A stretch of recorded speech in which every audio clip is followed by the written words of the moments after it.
suamiku sudah bekerja keras abis-abisan. Tetapi ya teh, sekalinya uang terkumpul, ada aja uang itu akhirnya dikeluarkan. Kok rasa-rasanya sulit banget gitu ya teh, di dalam urusan rezeki kok rasanya seret. Apa mungkin itu dikarenakan aku banyak dosanya gitu ya teh. Masya Allah kakak. Memang sih kak, sabdanya Rasulullah Shallallahu Alaihi Wasallam bahwa perilaku maksiat itu akan menghambat akan datangnya rezeki. Tetapi kalau dari kasus yang kakak tanyakan kepada teteh, belum tentu kak. Belum tentu kakak merasa seret rezekinya itu dikarenakan maksiat. Belum tentu. Karena begini ya kak, ada beberapa kemungkinan. Yang pertama, bisa saja pengeluaran yang kakak lakukan, pengeluaran yang kakak dikeluarkan itu adalah untuk memang hal-hal yang positif. Memang hal-hal yang bersifat ibadah. Misalkan kakak mengumpulkan uang. Ketika sudah terkumpul tahu-tahu harus mengeluarkan biaya untuk misalkan biaya pendidikan anak kita. Atau nih teh, aku kumpulkan kembali nih uangnya. Tahu-tahu orang tua kita masuk ke rumah sakit sehingga kita harus membiayai orang tua kita. Atau bisa aja uang itu memang ya kita pakai untuk nafkah kewajiban kita sehari-hari. Sehingga rasa-rasanya tuh sulit sekali terkumpul. Nah, kalau misalkan kakak mengeluarkan untuk hal-hal yang positif, itu merupakan hal-hal yang sifatnya ibadah. Ya, kakak berhusnudzon kepada Allah. Itu adalah cara Allah yang terbaik. Kenapa? Agar uangnya itu benar-benar maslahat. Karena ketika kita diberi uang yang begitu banyak, belum tentu uang itu maslahat bagi kita. Ya, kata Allah, aku sayang sekali nih kepada keluarga ini. Lebih baik dihabiskan saja ini uangnya, yang penting uangnya ini keluar untuk yang bernilai ibadah. Karena kalau misalkan orang ini diberi uang yang begitu banyak melimpah ruah, khawatir orang ini menjadi orang yang semakin bermaksiat kepada Allah. Nah, seperti itu. Bisa aja itu terjadi. Atau kemungkinan yang kedua, bisa saja kenapa kita seret di dalam rezekinya dikarenakan kita mempunyai sifat yang begitu pelit gitu. Pelit, iya pelit. Karena dengan apa yang disampaikan oleh Sayyidina Abu Bakar radhiyallahu an, orang yang pelit itu akan mendapati salah satu dari 7 hal ini. Salah satunya kita akan diberi sakit terus menerus. Sakit terus menerus sampai uang kita habis sehabis-habisnya. Harta kita habis sehabis-habisnya, terus aja dipakai berobat. Atau misalkan harta kita dengan secara tiba-tiba dirampas oleh kepemerintahan yang zalim misalkan. Dan ada hal yang lainnya. Jadi ya tinggal kakak tafakuri. Kakak punya sifat pelit enggak? Oh enggak teh, perasaan aku enggak pelit gitu ya. Aku dermawan cukup baik. Ya wis. Kalau begitu kakak ketika mengeluarkan uangnya dipakai untuk hal maksiat atau dipakai untuk hal positif, untuk ibadah. Oh aku dikeluarkan untuk hal positif teh, untuk ibadah teh. Ya udah, kalau seperti itu kakak tinggal berhusnudzon, kakak tinggal bersyukur aja kepada Allah. Ini bagian rizki kita. Kalau kakak merasa, aduh teteh setiap rezeki yang aku keluarkan itu adalah untuk hal yang tidak ada faidah untuk ibadah, bahkan sampai maksiat, ya kakak segeralah bertaubat. Teh, aku pernah berzina. Semenjak itu aku merasa kalau rezekiku sekarang semakin sulit. Karena usahaku sekarang semakin menurun. Aku sudah melakukan mencoba ini, mencoba itu, tapi tetap aja terus gagal. Dan rasanya semakin sulit aku untuk mendapatkan rezeki. Apakah itu dikarenakan dosaku karena aku pernah berzina teh? Wahai kakak, teteh menjadi ingat dengan apa yang disampaikan oleh Imam Qurtubi. Bagi orang yang perilaku berzina, maka kita akan mendapatkan 6 keburukan.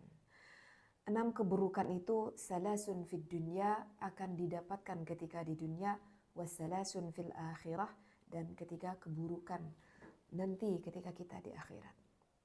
Nah, kata Imam Qurtubi, apa ketiga yang kita dapatkan di dunia itu? Yang pertama, kita akan dihilangkan cahaya wajah kita. Yang kedua, kita akan diberikan usianya tidak terlalu panjang, jadi usia yang pendek. Dan yang ketiga, nah ini, kita akan kekal di dalam kefakiran dan juga kemiskinan. Kemudian kata Imam Qurtubi dilanjutkan, wasalasun fil akhirah, 3 keburukan yang akan kita dapatkan di akhirat. Yang pertama tentu kita akan mendapatkan murka dari Allah. Ya karena Allah tidak ridho atas perilaku kita. Kemudian ketika nanti kita dihisab oleh Allah, maka akan begitu berat di dalam hisabannya. Dan tentu orang yang berzina akan mendapatkan azab dari Allah sehingga Allah memasukkan kita ke dalam nerakanya Allah. Na'udzubillahi min dzalik. Jadi mohon diperhatikan ini bagi orang yang berzina dengan apa yang disampaikan oleh Imam Qurtubi. Tetapi kakak, wahai siapapun yang pernah melakukan berzina atau perzinahan ini, segeralah, lekaslah bertaubatan nasuha kepada Allah. Karena sebagaimanapun besarnya dosa kita, jika kita benar-benar bertaubatan nasuha kepada Allah, maka kata Allah, kita kembali suci dari dosa tersebut. Jadi jangan berputus asa juga, wahai kakak yang bertanya, segeralah Anda bertaubatan nasuha kepada Allah, maka nanti Allah akan berikan kepada kita petunjuk-petunjuknya. Ketika pacaran rasanya indah sekali teh, tetapi ketika sudah berumah tangga rasanya pahit. Padahal rumah tangga aku teh baru mau menuju ke 2 tahun. Setelah aku melahirkan, aku semakin jelas melihat sifat suami aku. Rasa-rasanya aku ingin pisah aja, teteh. Ada yang curhat? Masya Allah kakak, teteh menjadi ingat akan sabdanya Rasulullah Sallallahu Alaihi Wasallam, "Khuffatil jannah bil makarih, wa khuffatin nar bis syahwat." Surga itu akan diliput, akan dibungkus dengan hal-hal yang tidak kita sukai, kak. Tetapi justru sebaliknya, kalau neraka itu kan syahwat. Jadi diliputi dengan hal-hal yang kita inginkan. Kakak mungkin sudah paham kalau menikah itu adalah ibadahnya yang sangat panjang gitu ya kak. Jadi di dalam rumah tangga, jangankan ketika kita harmonis, ketika di dalam rumah tangga ada pertengkaran sekalipun, itu jadi ibadah. Dan tentunya yang namanya ibadah itu akan mendatangkan pahala ketika kita bertengkarnya pun loh kak. Berbeda dengan ketika kita pacaran. Kita pacaran bukan lagi ngambek-ngambekan ini mah. Lagi lagi mesra-mesranya gitu ya kak. Ketika kita lagi mesra-mesranya dengan pacaran kita, itu nggak jadi ibadah, nggak jadi pahala. Justru sebaliknya itu haram.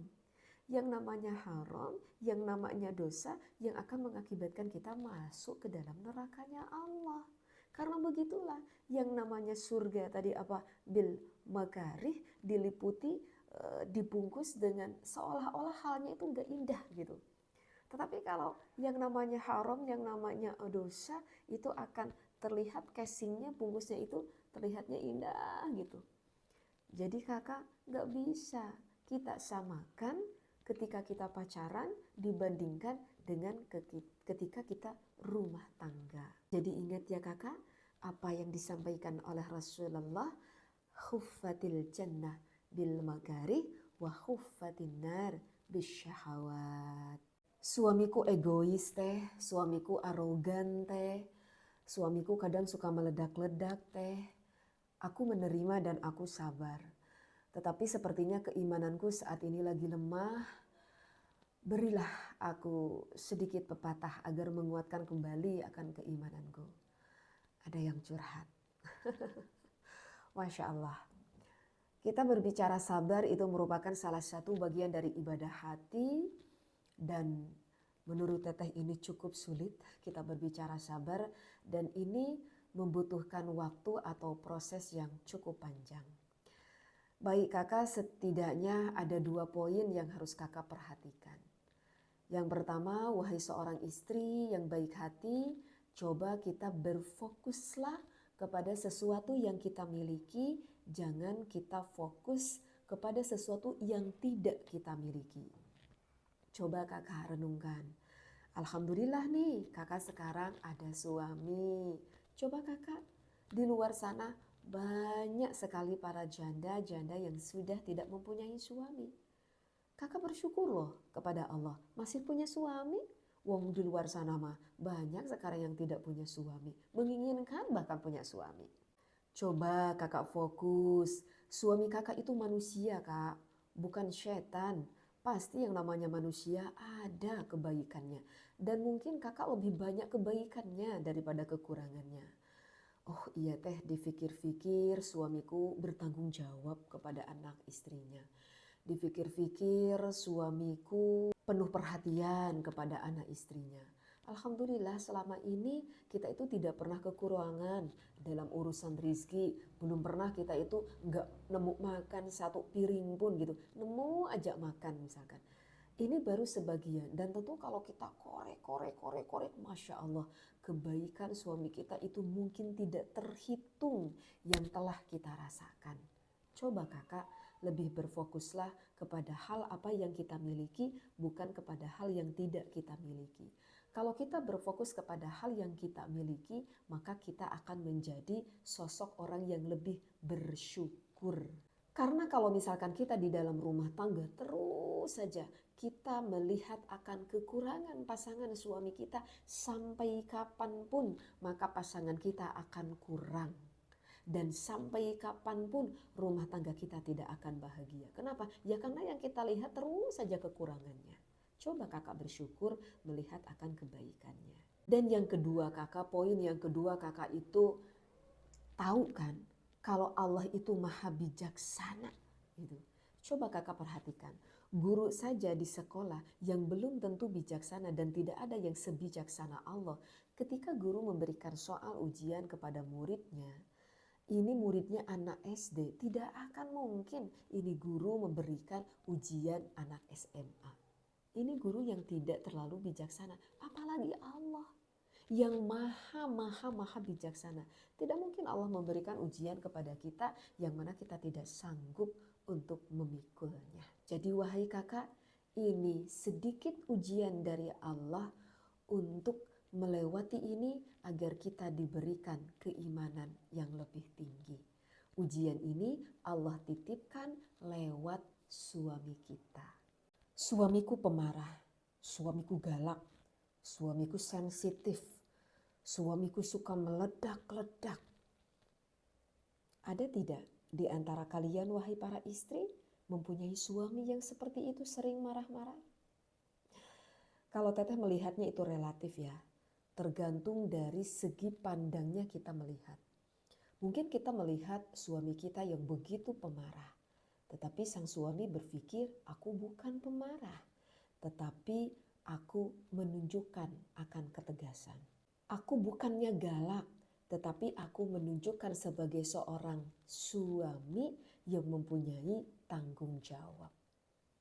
Mungkin kita melihat suami kita sesekali meledak-ledak, mungkin saja itu karena luapan kekesalan yang sudah sangat begitu terpendam lama. Karena memang mayoritas laki-laki itu tidak mudah atau tidak pintar untuk selalu mengungkapkan perasaannya.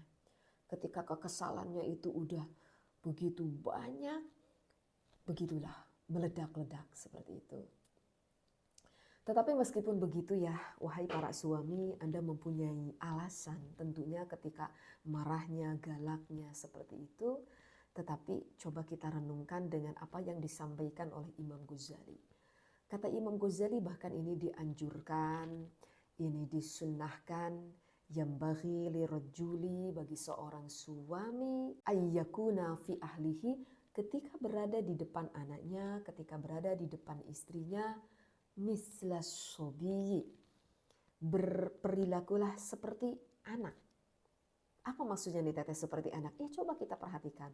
Sosok anak itu dunianya begitu menyenangkan. Senang sekali bermain. Kalau tertawa begitu lepas. Anak itu biasanya senang sekali bercanda.